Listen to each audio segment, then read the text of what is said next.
శ్రీ గురుభ్యో నమః. శ్రీకృష్ణ పరమాత్మనే నమః. శ్రీకృష్ణ పరమాత్మనే నమః. శ్రీమద్భగవద్గీత అత తృతీయోऽధ్యాయः కర్మయోగः.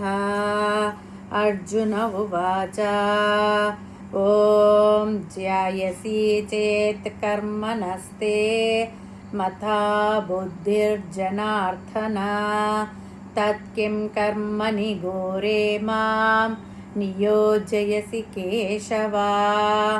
అంటే 3వ అధ్యాయం పేరు కర్మయోగము. కర్మయోగంలో అర్జునుడు పరమాత్మను అడుగుతున్నాడు ఏమని? ధ్యాయసి చేత్ అంటే శ్రేష్టమైనది అని చెప్తున్నావు. ఏది? కర్మనస్తే మత బుద్ధి జనార్దన కర్మ కంటే జ్ఞానయోగము గొప్పది అంటున్నావు. కర్మ కంటే జ్ఞానం గొప్పదైనచో శ్రేష్టమైనచో మళ్ళా నన్ను తత్కిం కర్మని ఘోరేమాం నన్ను ఘోరమైన కర్మ మార్గంలో ఉండమంటున్నావు. ఈయనది ఘోరం అంటే భయంకరమైన యుద్ధం కదా ఈయన కర్మ మార్గము. నియోజేసి కేశవ నన్నేలా నియమిస్తున్నావు అట్లా అని ఆయన డౌట్ అడుగుతున్నాడు.